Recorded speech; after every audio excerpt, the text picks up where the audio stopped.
Hello students, welcome to the channel. हम लोगों ने मौर्योत्तर काल के बारे में स्टडी किया था प्रीवियस वीडियो में हमारे। उस वीडियो में हमने बेसिकली ब्राह्मण साम्राज्य डिस्कस किए थे कि मौर्योत्तर जो मौर्य के बाद जो पीरियड आता है उसमें कौन कौन से ब्राह्मण साम्राज्य आते हैं। उसी के साथ साथ फिर क्या होता है कि हिंद यूनानी या अन्य जो राजा थे, शाखा थे, जो कि बाहर से आए थे, बाहरी जो आक्रमण हुए थे, तो उनके बारे में अब हम लोग इस वीडियो में डिस्कस करेंगे। तो सबसे पहले तो आपको ये चीज देखना है कि मौर्य के बाद जो है, अशोक के बाद से ही भारत जो है वो बट गया था। तो उस बटने के दौरान ही कहीं किसी का शासन था, कहीं किसी का, जैसे छुटपुट राजा होते थे उस तरीके से। तो फिर इसी तरीके से जो है बाहरी आक्रमण हुए, तो उन राजाओं ने भी कुछ ना कुछ जैसे इंपॉर्टेंट काम किए, या वहां से कई बार जो है एक नंबर का क्वेश्चन आपका बन के आ जाता है। या जैसे आपको अगर आप मेन की तरफ जाते हैं तो फिर आपसे पूछ लिया जाएगा कि मौर्योत्तर काल में जो है भारत की दशा कैसी थी, इसके बारे में बताइए, या उस समय की महान उपलब्धियों के बारे में चर्चा कीजिए। तो इस तरीके से आपका क्वेश्चन बन जाता है। तो आज हम मौर्योत्तर काल का जो है एक दूसरा भाग, दूसरा पार्ट डिस्कस करेंगे। तो इसमें सबसे पहले क्या होता है कि सबसे पहला जो इन्वेजन होता है, आक्रमण होता है, वो हिंदू यूनानी, इंडो ग्रीक इनको बोला गया। इंडो ग्रीक, या आप इनको यूनानी बोल लीजिए या बैक्ट्रियाई बोल लीजिए। तो सबसे पहला जो है इनका, हम जैसे कर्म याद रखें, अगर कर्म को हम डिसाइड करें एक ऑर्डर को, तो सबसे पहले आपका हिंद यूनानी या ग्रीक, फिर उसके बाद जो है शक आते हैं, फिर उसके बाद पार्थियान या पहलव, फिर कुषाण। तो इस तरीके से आपको ये जो चीज है, ये इसका ऑर्डर है वो याद रखना पड़ेगा। याद रखना बिल्कुल आसान है। GSPK, जीएस तो ये है ही हमारी जनरल स्टडी जो है, जनरल नॉलेज का जो एक ये हम टॉपिक कर रहे हैं। तो जीएस मतलब ग्रीक, आपका हिंदू यूनानी, इंडो ग्रीक, इंडो बैक्ट्रियाई, या फिर जो है आपका ये हिंद यूनानी हो गया आपका, इंडो ग्रीक, इंडो बैक्ट्रियाई। और फिर उसके बाद शक जो है आपके, फिर पहलव या पार्थियान, कहीं कहीं पार्थियान भी मिलेगा आपको, फिर उसके बाद जो है कुषाण सबसे अंत में। तो ये इनका एक ऑर्डर है जो आपको ध्यान रखना है। सबसे पहले क्या होता है कि हम हिंद यूनान या इंडो ग्रीक का अगर हम डिस्कस करते हैं, तो सबसे पहला जो आक्रमण था वो डेमेट्रियस ने किया था। तो इसमें आपको एक ये डेमेट्रियस याद रखना है। उसके बारे में फिर आपको कोई इतना ज्यादा जो है कुछ पढ़ने की कोई जरूरत नहीं है। बस सिर्फ ये ध्यान रखेंगे कि सबसे पहला जो आपका सिकंदर के बाद जो आक्रमण हुआ था वो डेमेट्रियस का हुआ था। फिर उसके बाद जो है हिंदू यूनानी आक्रमण की श्रृंखला में सबसे जो इम्पोर्टेंट पॉइंट है, दूसरी जो है सेकंड बीसी में हुआ था, वो मिनेंडर का हुआ था। मिनेंडर या मिलिंद बोल लीजिए आपको। अब इसके रिगार्डिंग जो है 2-3 को पार्ट बन जाते हैं, 2-3 क्वेश्चन बन जाते हैं जो आपको पता होना चाहिए। हमने बौद्ध धर्म की वीडियो में डिस्कस किया था कि मिनेंडर जो है एक इंडो ग्रीक आक्रमणकारी था, या इंडो ग्रीक जो है राजा था, जिसकी राजधानी शाकुल या सियालकोट थी पंजाब में। वहां पर इसका जो है राजकाज था। ये जो है इसने क्या किया था, इसका जो है बौद्ध धर्म की तरफ झुकाव था, और इसका जो नागसेन जो बौद्ध गुरु थे उससे इसका प्रश्न उत्तर जो है या वाद विवाद होते हैं। तो उन चीजों को एक ग्रंथ में बताया गया है जिसको कि मिलिंद पन्नो का नाम दिया गया है। तो ये चीज आपको ध्यान रखनी पड़ेगी कि मिलिंद पन्नो जो है उसका संबंध किससे है, इंडो ग्रीक राजा मिनेंडर या मिलिंद से है, जिसने कि 165 बीसी से 145 बीसी तक यहाँ पर जो है राज किया था। अब इसने किसके कहने पर बौद्ध धर्म अपनाया, नागसेन के कहने पर। ये उससे जैसे क्वेश्चन इनका जो है प्रश्न उत्तर क्वेश्चन आंसर चलते हैं, तो फिर उससे प्रभावित होकर ये बौद्ध धर्म को अपना लेता है। और वो जो क्वेश्चन आंसर का जो डिस्कशन था इन दोनों का आपस में, उसको जो है मिलिंद पन्नो में बताया गया है, इसके क्वेश्चंस को, इनके वाद विवाद को। तो ये जो है पाली में है, आपको पता है। बौद्ध धर्म के वीडियो में हमने डिस्कस किया था कि अगर आपको बौद्ध धर्म की जानकारी कहाँ से मिलती है, तो वो मिलिंद पन्नो से भी मिलती है। तो आपको ये चीज ध्यान रखनी होगी।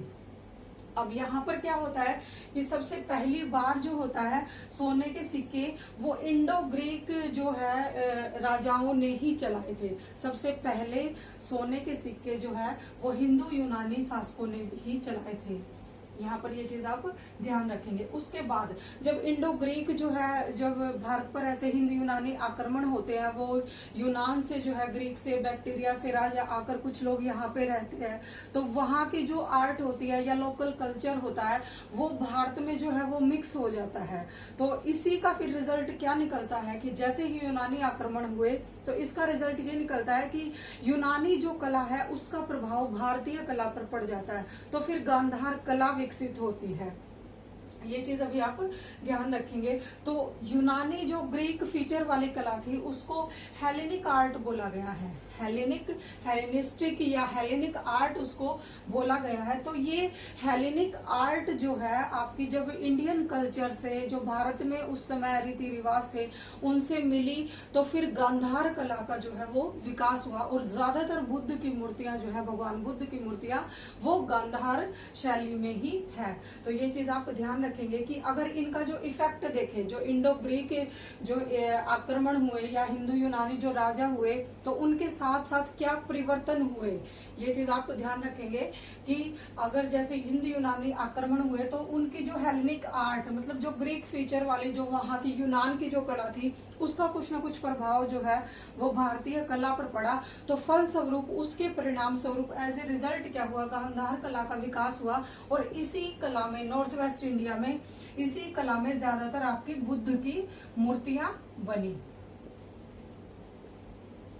ठीक है, तो ये चीज आप ध्यान रखेंगे। तो ये जो है काफी इंपॉर्टेंट पार्ट है इसका कि हेलेनिक आर्ट मिलने से गांधार कला का जो है वो विकास हुआ और ज्यादातर जो बुद्ध की मूर्तियां हैं वो गांधार कला में है। तो इसके रिगार्डिंग आप ये चीज ध्यान रखेंगे कि सबसे जो इम्पोर्टेंट राजा था हिंदू यूनानी शाखा में वो मिनेंडर था। इसका जो है इसने बौद्ध धर्म अपनाया नागसेन के कहने पर, और मिलिंद पन्नो एक ग्रंथ है पाली में जिसमें कि इनका वाद विवाद दर्शाया गया है। तो पहली बार सोने के सिक्के चला इन्होंने हिंदू यूनानी शासकों ने और गांधार कला के विकास में जो है अपना योगदान दिया।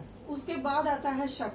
शक क्या होते हैं कि जैसे ये मूलतः जो है चरवाहों के रूप में भारत में आए थे मध्य एशिया से। तो ये चरवाहों के रूप में आते हैं तो ये कुछ ना कुछ जैसे हिस्सों में बट जाते हैं, जैसे कुछ वेस्ट में चला गया, कुछ फिर नीचे की तरफ आ गए, जैसे महाराष्ट्र या आंध्रा की तरफ, इस तरह से मतलब एक ग्रुप इनके बट जाते हैं। तो इनकी कुछ शाखाएं बन जाती हैं, जैसे ये लिखा है यहाँ पे कि 5 शाखाएं इनकी जो है बन गई थी और सबसे जो इम्पोर्टेंट थी या पावरफुल थी वो जो है वेस्टर्न थी, पश्चिमी शाखा थी। तो ये इनका जो पीरियड बताया है वो 1st BC से 4th AD। अब ये इतना लंबा जो पार्ट है यहाँ पर ये चीज ध्यान रखेंगे कि 1st BC से 4th AD मतलब कि जो है, अब इसका लंबे जो काल है, लंबा जो टाइम है, उसका कारण यही था कि जैसे एक टाइम में एक इम्पोर्टेंट राजा होता है, फिर उसी के दौरान, क्योंकि भारत काफी बड़ा था, जैसे उस टाइम पे अफगानिस्तान या जो है पाकिस्तान ये सारे हिस्से थे उसमें, तो उसी टाइम पे फिर क्या होता है कोई और एंट्री करता है किसी और जाति से, किसी और जगह से, तो फिर कुछ टाइम के लिए वो उस राजा का काल आ जाता है। फिर जब उसके जो है सक्सेसर वो कमजोर होते हैं तो फिर से कोई पार्टी जो है वो आगे आ जाती है। तो इस तरीके से हम जो है फिर वो रहेगा तो, लेकिन उसी के अंडर में जैसे शक थे या फिर कुषाण हो गए या पार्थियन हो गए, इस तरीके से। तो हम बस इनका आपको एक ये कर्म याद रखना है कि GSPK कि ग्रीक आए, फिर सबसे ये आने का कर्म है। अब होता क्या है कि कई बार आपको शक में ही ऐसे राजा मिलेंगे जो कि कुषाण से बाद में होंगे, लेकिन हमने यहाँ पर ये आने का कर्म डिसाइड किया है कि सबसे पहले जो है इंडो ग्रीक आए, फिर शक, फिर पार्थियन या पहलो, फिर उसके बाद कुषाण। तो ये चीज आप ध्यान रखेंगे। तो शक जो थे वो क्या थे कि कबीलों में जैसे ये चरवाहों के रूप में जो है भारत में आए थे और इनकी 5 शाखाएं थी। सबसे मजबूत जो थी वो पश्चिमी शाखा थी और 1st BC से 4th AD तक इनका जो है वो पीरियड रहा था। उसके बाद इसमें एक इम्पोर्टेंट ये चीज आती है कि सबसे जो है फेमस या प्रतापी राजा कौन था, तो ये जो है रुद्रदामन था। तो रुद्रदामन जो है एक शक जो है रूलर था रुद्रदामन। तो इसका जो टाइम पीरियड है वो 130 AD से 150 जो है एडी तक था आपका। तो इसने क्या क्या काम किया, बस ये चीज आपको ध्यान रखनी है, क्योंकि यहाँ से जो है क्वेश्चन बहुत बन जाते हैं 2-3, तो और वो बार बार पूछे भी जाते हैं, तो वो चीज हमें ध्यान रखनी होगी। सबसे पहला काम ये था कि सुदर्शन लेक का जो है इसने रिपेयर करवाई थी। अब सुदर्शन लेक आपको पता होगा, अगर आपने मौर्य काल की जो है वीडियो देखी हो चंद्रगुप्त मौर्य के बारे में, तो चंद्रगुप्त मौर्य ने सौराष्ट्र में जो है जूनागढ़ में एक सुदर्शन लेक बनवाई थी, वहां की सिंचाई व्यवस्था को दुरुस्त करने के लिए। तो वो जो है फिर जैसे कुछ टाइम के बाद क्या होता है कि चीजें खराब हो जाती हैं, तो इसने क्या किया था, रुद्रदामन ने सुदर्शन लेक का पुनरुद्धार करवाया था। अब सुदर्शन लेक का पुनरुद्धार अब आगे जब आप स्टडी करेंगे तो गुप्त काल में भी हुआ था। तो सबसे पहले अगर सुदर्शन लेक बनवाई थी तो वो चंद्रगुप्त मौर्य के काल में उसके किसी मंत्री ने बनवाई थी, और यहाँ पर जो है रुद्रदामन ने क्या किया था, उसका जो है रिपेयर करवाई थी। तो ये चीज आप ध्यान रखेंगे, क्वेश्चन जो है यहाँ से बन जाएगा। उसके बाद ये जो है संस्कृत का काफी पैट्रोनेज किंग था, मतलब संस्कृत में इसका इंटरेस्ट था। तो इसने क्या किया था, अपना एक अभिलेख लिखवाया था, जूनागढ़ का अभिलेख, काफी इंपॉर्टेंट है। क्योंकि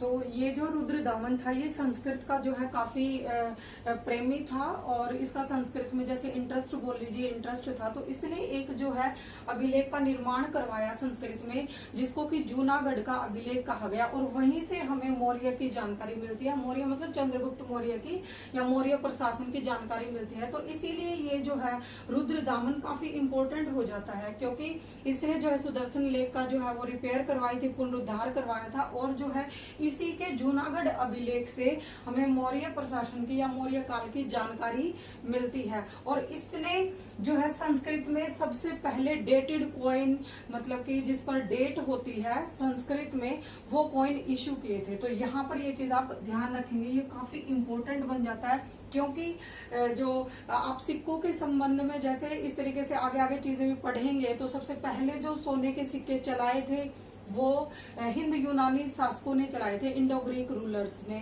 तो उसके बाद इसने क्या किया था रुद्रदामन ने, क्योंकि ये संस्कृत का जो है काफी अच्छा जानकार था या इसका इंटरेस्ट था, तो इसने संस्कृत के जो है डेटेड कॉइन चलाए थे।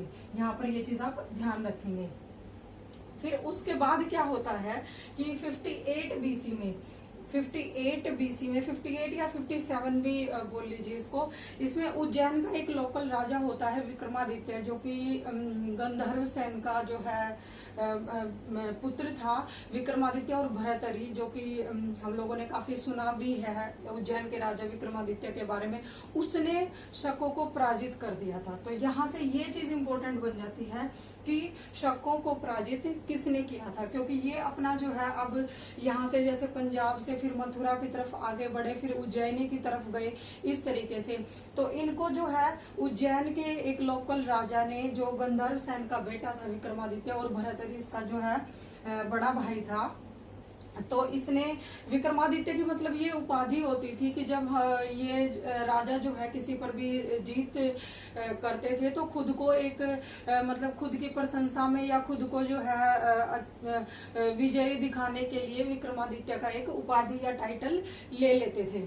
तो यहाँ पर जो है 57 में विक्रमादित्य ने शकों को पराजित कर दिया, और उसी के जो है उपलक्ष्य में या उसी के एक उसमें जो है विक्रमी संवत चलाया, जो कि अभी भी हमारे जो है कैलेंडर पे भी लिखा हुआ होता है, जो कि नेपाल का जो कैलेंडर है उसमें भी वो विक्रमी संवत ही है।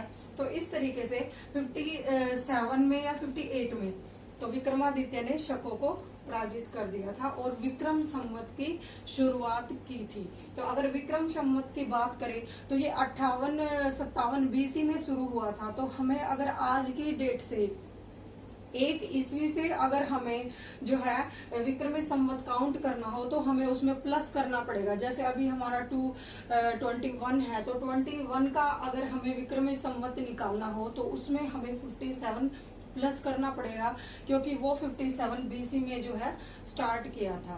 तो इस तरीके से आप ये चीज ध्यान रखेंगे कि विक्रमादित्य ने विक्रमी संवत चलाया था। और जिसने, अब यहाँ से ये चीज इंपॉर्टेंट बन जाती है कि विक्रमादित्य तो बहुत हुए हैं, क्योंकि गुप्तों के टाइम में भी जो है चंद्रगुप्त विक्रमादित्य, क्योंकि ये एक उपाधि होती थी की उपाधि जो है वो ले लेते थे। तो यहाँ पर जो है उज्जैन के राजा विक्रमादित्य ने शकों को पराजित किया, इसलिए विक्रमी संवत चलाया था। तो उसके बाद फिर अब ये चीज आपकी जो है हो गई, ये आपको इजीली जो है याद हो जाएगी। यहाँ से जो इम्पोर्टेंट था वो ये रुद्रदामन का जो है ये काफी इम्पोर्टेंट था, और ये विक्रम संवत का। उसके बाद पार्थियन, पार्थियन जो है पहलव, ये 3rd नंबर पे आ गए आपके। इसका जो है इनका ओरिजिन जो है वो ईरान में बताया गया कि बेसिकली ये जो है ईरान से थे।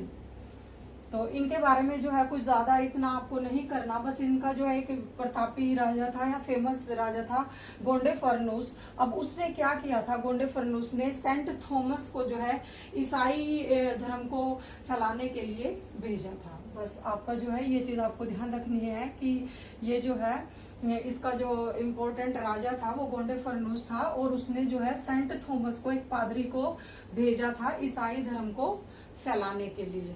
तो ये चीज आपको जो है पहलव या पार्थियन जो है रूलर थे उनके बारे में आपको ये चीज ध्यान रखनी है। उसके बाद 4th काफी इंपॉर्टेंट है, क्वेश्चन बहुत बन जाते हैं यहाँ से छोटे छोटे, तो इसको थोड़ा ध्यान से स्टडी करेंगे। तो उसके बाद 4th नंबर पे आते हैं आपके कुषाण। कुषाण जो है इनका भी सेम वही था कि जैसे हमारे ये शक थे, शक जो रूलर थे वो 5 जो है उनकी ब्रांच थी, उसमें से सबसे इम्पोर्टेंट जो थी वो पश्चिमी जो है वेस्टर्न जो ब्रांच थी वो थी। तो ये भी जो है मध्य एशिया की यूची या तोखड़ी भी बोला गया है कहीं कहीं पे, तोखरी या तोखड़ी उस जाति से थे। तो ये मध्य एशिया की, सेंट्रल एशिया की जो है यूची जाति से इनका संबंध था, और ये भी 5 शाखाओं में बट गए थे, फिर उसमें से ये एक थे कुषाण। तो ये चीज आपको ध्यान रखनी पड़ेगी कि मध्य एशिया की जो है यूची तोखड़ी जाति से थे, 5 जो है उनकी ब्रांच थी, उसमें से एक थे कुषाण। अब 5 जो है वो क्या थे वो चीज इंपॉर्टेंट नहीं करता, मैटर ये करता है कि किसने क्या किया था और उसका हमारी इंडियन हिस्ट्री में क्या रोल है, वो चीजें हमें ध्यान रखनी पड़ेगी। तो इनका जो है एरिया वो सिंधु घाटी के नीचे, इंडस जो है सिंधु घाटी के नीचे था, या गंगा के जो है मध्य का और ऊपर का क्षेत्र था, गंगा के ऊपर और मध्य का क्षेत्र था कुषाणों का। तो इसका जो है इनका मतलब इनके राज्य का जो फैलाव बोल लीजिए कि वहां तक इनकी पहुंच थी। तो इसका जो है पहला राजा या संस्थापक बोल लीजिए उसको, संस्थापक तो जो है किसी भी शासन का जो है, किसी भी राज्य का संस्थापक, वो चीज काफी इंपॉर्टेंट होती है। तो कुजुल जो है कडफिसेस, कुजुल कडफिसेस या कडफिसेस प्रथम भी इसको बोला गया कहीं कहीं पे। तो इसका जो है कुषाण वंश का संस्थापक कडफिसेस प्रथम या कुजुल कडफिसेस ये था। उसके बाद क्या होता है, दूसरा राजा या इसका उत्तराधिकारी बोल लीजिए कडफिसेस द्वितीय या जो है विम कडफिसेस या कडफिसेस द्वितीय बोल लीजिए इसको, ये था। फिर उसके बाद इसमें जो है सबसे इम्पोर्टेंट राजा या ऐसा राजा जिसने कुछ काम किया हो, जिसका हमारे इंडियन हिस्ट्री में कुछ इम्पोर्टेंट पार्ट हो जो हमें ध्यान रखना है। तो इसका जो है सबसे फेमस रूलर था वो कनिष्क था। कनिष्क जो है हमने बौद्ध संगीतिया या बौद्ध धर्म के बारे में डिस्कस किया था। तो कनिष्क जो है इसी के काल में बुद्ध संगीति जो चौथी बौद्ध संगीति थी, 4th बौद्ध संगीति थी, वो हुई थी। तो ये इसीलिए भी इम्पोर्टेंट हो जाता है। तो कनिष्क जो है वो कुषाण वंश का शासक था, काफी प्रतापी राजा था। इसकी 2 राजधानी थी, सबसे पहली तो है पुरुषपुर या पेशावर, फिर उसके बाद जो है आगे बढ़ते बढ़ते मथुरा, उसके बाद आगे बढ़ते बढ़ते मथुरा, पुरुषपुर या मथुरा। इसको जो है कनिष्क को दूसरा अशोक भी कहा गया है। दूसरा अशोक क्यों कहा गया है, क्योंकि अशोक जो है वो भी बौद्ध धर्म का अनुयायी था, और इसने भी जो है कनिष्क ने भी बौद्ध धर्म को अपना लिया था, और इसी के काल में बौद्ध संगीति आयोजित की गई थी, इसीलिए इसको जो है दूसरा अशोक भी कहा गया। ये चीज आपको ध्यान रखनी पड़ेगी। अब इसने जो है क्या किया, 78 एडी में, 78 एडी में शक संवत चलाया। इसने जो है 78 एडी में शक संवत चलाया, जो कि हमारा गवर्नमेंट ऑफ इंडिया का जो है राष्ट्रीय कैलेंडर भी है। आप देखेंगे कोई भी कैलेंडर अगर खरीदते हैं तो उस पे राष्ट्रीय शाके लिखा होता है, राष्ट्रीय साके या शक संवत लिखा होता है। तो यहाँ पर हमने 2 कैलेंडर स्टडी किए हैं, एक विक्रम संवत, वो विक्रमादित्य ने शकों पर जो है जीत हासिल की थी, उसके उपलक्ष्य में विक्रमी संवत चलाया था, जो कि आपका 57 BC जो है आपको प्लस करना पड़ेगा अगर हमें विक्रम संवत निकालना है। ये पहली शताब्दी में जो है 78 AD में इसने जो है शासन जो है या राजकाल संभाला था। तो इसने उस मतलब शासन करने के उपलक्ष्य में या ये जो है इसने अपना जो है राजपाट हासिल किया था, तो उसके उपलक्ष्य में इसने शक संवत चलाया था, तो जो कि हमारा राष्ट्रीय कैलेंडर भी है। अब ये बाद में स्टार्ट हुआ, तो अगर आपको कोई भी शक संवत निकालना हो तो आपको जो है माइनस करना पड़ेगा, वो भी आपको बताया जाएगा।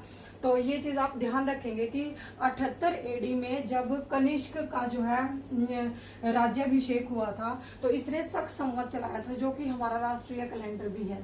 और एक इम्पोर्टेंट चीज हम लोगों ने ये स्टडी की कि 4th जो है बौद्ध संगीति आयोजित की गई थी, जो कि कुंडलवन कश्मीर में थी, और उस समय में वासुमित्र जो है वो अध्यक्ष थे और अश्व घोष वो उपाध्यक्ष थे, वाइस चेयरमैन थे। तो ये चीज आपको ध्यान रखनी पड़ेगी। यहाँ से क्वेश्चन जो है इसकी, ये पहला ऐसा राजा था जिसकी 2 राजधानी थी, पेशावर, पुरुषपुर और मथुरा, और इसने जो है शक संवत चलाया था 78 AD में, जो कि हमारा राष्ट्रीय कैलेंडर है। इसको दूसरा अशोक भी कहा गया। चौथी बौद्ध संगीति जो है वो आयोजित की थी इसने कुंडलवन कश्मीर में, और उस समय में अध्यक्ष जो है वासुमित्र और उपाध्यक्ष अश्व घोष थे। उसके बाद इसका जो है सिल्क रूट पर इसका जो है अधिकार था, कब्जा था। अब जैसे यहाँ पर जो है ये इस तरीके से इंडिया बन जाता है, ये चाइना, क्योंकि यहाँ पर हिमालय होता था, तो जो चाइना जो है वो रेशम का सबसे बड़ा उत्पादक था, उसका जो है रेशम या सिल्क जो है वो मध्य एशिया के देशों पे जाता था। तो यहाँ पर इसका कब्जा था, इस जो है सिल्क रूट था, जो चाइना का जो सिल्क रूट था मध्य एशिया की तरफ, उस पर जो है कनिष्क का अधिकार था, कब्जा था। तो वहां से इसको क्या होता था कि टैक्स मिलता था, तो इनकम काफी जब बढ़ जाती है तो चीजों में प्योरिटी आ जाती है। तो सबसे जो शुद्ध सोने के सिक्के हैं वो कनिष्क ने चलाए थे, सबसे शुद्ध सोने के सिक्के कनिष्क ने चलाए थे। अब यहाँ से क्वेश्चन क्या रेज होते हैं, आपके 2-3 क्वेश्चन बन जाते हैं। सबसे पहला तो है कि सोने के सिक्के सर्वप्रथम किसने चलाए भारत में? हिंद यूनानी शासकों ने, हिंद यूनानी शासकों ने। सबसे शुद्ध सोने के सिक्के किसने चलाए? शुद्धता तभी होगी जब आपके पास इनकम जो है वो ज्यादा होगी, तो कुषाणों ने चलाए। फिर एक आगे जाके गुप्तों में पढ़ेंगे तो उन्होंने बहुत ज्यादा मात्रा में सोने के सिक्के चलाए थे, क्योंकि टाइम पीरियड भी डिपेंड करता है, जिसका टाइम पीरियड ज्यादा होगा तो ऑटोमेटिकली जो है करेंसी वो ज्यादा होगी। और एक जो है डेटेड कॉइन जो है संस्कृत में, वो किसने चलाए? शकों ने चलाए, रुद्रदामन ने। तो अगर आपसे जो है रूलर पूछे तो रुद्रदामन हो गया, कि शक जो है, शक रूलर थे, उन्होंने जो है डेटेड कॉइन संस्कृत में वो चलाए थे। तो यहाँ से ये चीज आप ध्यान रखेंगे कि सिल्क रूट पर जो है कनिष्क था, उसका जो है अधिकार था, और सबसे शुद्ध सोने के सिक्के कनिष्क ने ही चलाए थे।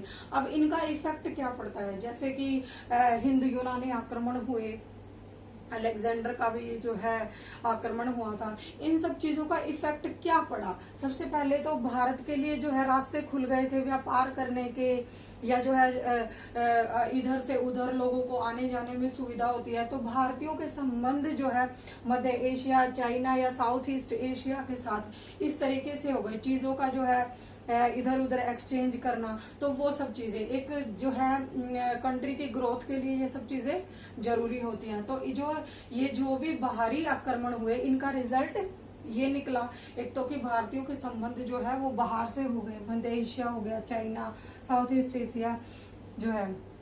उसके बाद सबसे जब ये जो है कोई भी अगर जैसे बाहर से कोई भी आता है तो वो अपने साथ कुछ चीजें लेके आता है, कुछ भी जैसे जो प्रोडक्शन में हेल्प करे, या वहाँ का कोई भी लोकल कल्चर है, लोकल जो वहाँ के जो रीति रिवाज है वो यहाँ पे आके मिक्सअप हो जाते हैं। तो इस तरीके से जो है दो तरह की कला हमारे सामने आई, एक तो गांधार कला और एक मथुरा कला। तो जनरली जो है हम लोग गांधार कला को बौद्ध धर्म से संबंधित करके चलते हैं और मथुरा कला को जो है जैन धर्म से। तो ज्यादातर महात्मा बुद्ध की मूर्तियां जो है वो गांधार शैली में है, जिस पर कि यूनानी प्रभाव है, जिस पर कि यूनानी प्रभाव है। और जो ओरिजिनल है यहाँ का वो जो है मथुरा शैली है, जिसमें कि ज्यादातर महावीर स्वामी की मूर्तियां बनी हुई है।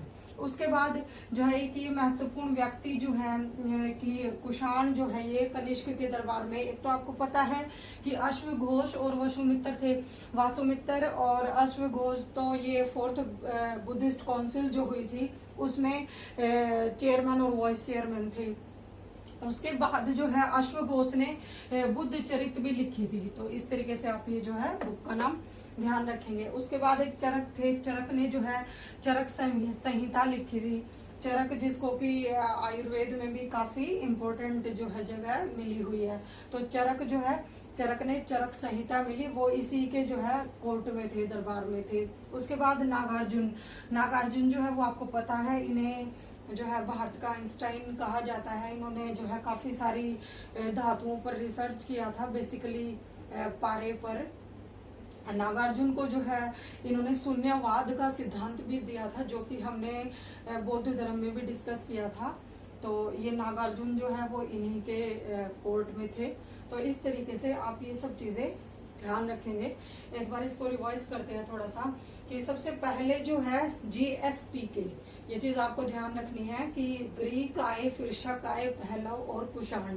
फिर उसके बाद ग्रीक में जो है आपका मिनेंडर वो इम्पोर्टेंट है। सबसे पहला जो हमला था वो डेमेट्रियस का था। उसके बाद जो है मिनेंडर या मिलिंद जो है इनका एक प्रतापी राजा था, जो कि नागसेन के कहने से बौद्ध धर्म को अपना लेता है और एक ग्रंथ का निर्माण होता है मिलिंद पन्नो, जो कि पाली भाषा में है और बौद्ध धर्म की जानकारी हमें वहां से मिलती है। सोने के सिक्के जो है पहली बार यूनानी शासकों ने चलाए थे, हिंदू यूनानी शासकों ने, और गांधार कला जो है वो विकसित हुई थी। उसके बाद जो है शक, शक ये क्या होते हैं, ये चरवाहे के चरागाहों की खोज में आते हैं भारत में, और ये 5 शाखाओं में या कबीलों में बट जाता है।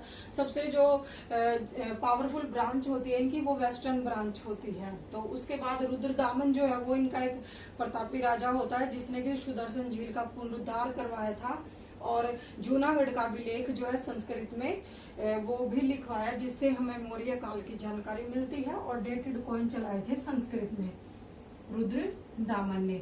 उसके बाद क्या हुआ कि शकों को एक लोकल राजा विक्रमादित्य ने पराजित किया, और उसने उसी के उपलक्ष्य में, शकों को पराजित करने के उपलक्ष्य में विक्रमी संवत चलाया। उसके बाद आता है 3rd पे आपका पार्थियन पहलव। इसमें जो है ईरान में इनका जो है वो ओरिजिन था। गोंडे फर्नूस जो है एक राजा था, जिसने सेंट थॉमस को जो है पादरी को ईसाई धर्म को फैलाने के लिए, प्रोपगेट करने के लिए भेजा था। उसके बाद आते हैं कुषाण। कुषाण जो है मध्य एशिया की यूची जनजाति से थे। ये 5 शाखाओं में बटे हुए थे। तो इनका जो है पहला राजा वो कडफेसिस प्रथम या कुजुल कडफेसिस था, दूसरा विम कडफेसिस या कडफेसिस द्वितीय, तीसरा जो है कि कनिष्क जो है विम कडफेसिस का उत्तराधिकारी था। इसकी 2 राजधानी थी, पुरुषपुर और मथुरा, पेशावर मथुरा। इसको जो है दूसरा अशोक कहा गया। इसने 78 AD में जो है राजकाज संभाला था। तो उसी के उपलक्ष्य में इसने शक संवत चलाया गया, जो कि राष्ट्रीय शाके या राष्ट्रीय कैलेंडर है हमारा। 4th बौद्ध संगीति जो है वो कनिष्क के काल में ही आयोजित हुई थी, 1ली शताब्दी में, कुंडलवन कश्मीर में। वासुमित्र इसके जो है अध्यक्ष थे, अश्वघोष उपाध्यक्ष थे। कनिष्क का जो है सिल्क रूट पे कब्जा था, जो कि चाइना जो है रेशम का सबसे बड़ा उत्पादक देश था, और मध्य एशिया में जब उसका व्यापार होता था तो वहां से जो इनकम आती थी, तो उसी के दौरान फिर इसने सबसे शुद्ध सोने के सिक्के चलाए। तो अब जो है इन इन्वेजन का या इन आक्रमणकारियों का रिजल्ट क्या निकलता है कि भारत में कला विकसित होती है। गांधार कला, मथुरा कला या गांधार शैली बोल लीजिए, मथुरा शैली। गांधार कला जो है वह हिंद यूनान मतलब हेलेनिस्टिक आर्ट जो है, यूनानी प्रभाव है उसके ऊपर, और उसको बौद्ध धर्म से जोड़ के देखा जाता है। मथुरा शैली को जैन धर्म से जोड़ा जाता है। एक हमने जो है प्रीवियस वीडियो में डिस्कस की थी कि अमरावती शैली जो है वो सातवाहनों के काल में थी। तो ये चीजें आप लोग ध्यान रखेंगे। अश्वघोष आपको पता है बुद्ध चरित जो है उसके जो है रचयिता है। वासुमित्र चरक का चरक संहिता, नागार्जुन को जो भारत का आइंस्टाइन कहा गया है, शून्यवाद का सिद्धांत इन्होंने दिया था। रस रसायन करके कोई पुस्तक भी लिखी थी जिसमें इन्होंने बहुत सारे जो है केमिकल रिएक्शनों को भी बताया है। एक ये छोटा सा पॉइंट बच जाता है आपका कि अगर आपको जैसे 2021 है, अगर आपको विक्रमी संवत निकालना हो तो आप +57 कर देंगे, +50, क्योंकि ये 1 ईस्वी जैसे हम मान के चलते हैं तो उससे जो है पहले ये स्टार्ट हुआ था विक्रमी संवत। तो हम इसलिए पहले हुआ था तो इसलिए उस 1 ईस्वी को अगर हम उससे डेट को लेके चले तो उसमें 57 हम ऐड कर देते हैं तो हमारा विक्रमी संवत निकल के आ जाता है। और राष्ट्रीय कैलेंडर जो है हमारा वो 78 AD में कनिष्क ने चलाया था। तो फिर उसमें से वो क्या करते हैं, जब हम 1 ईस्वी से काउंट करते हैं तो 78 को 1 पर लाने के लिए उसमें से 78 माइनस कर देते हैं। तो अब भी जब जैसे आप कैलेंडर देखेंगे तो उनपे 1943 शक संवत लिखा होगा साइड में, जो कि हमारा राष्ट्रीय कैलेंडर है। तो इस तरीके से आपका मौर्योत्तर काल में जो है दोनों वीडियो ये कंप्लीट हो जाते हैं कि ब्राह्मण साम्राज्य और हिंद यूनानी आक्रमण जो है वो। तो इन चीजों को आप ध्यान रखेंगे। यहाँ से काफी जो है छोटे छोटे क्वेश्चन बन जाते हैं। तो इसको जो है किसी भी बुक से, किसी भी NCERT से अगर आप लोग कंसल्ट करेंगे तो आपको ये सारी चीजें क्लियर हो जाएंगी। होप सो आपको वीडियो पसंद आया होगा। वीडियो पसंद आया तो लाइक शेयर सब्सक्राइब जरूर करें। Thank you.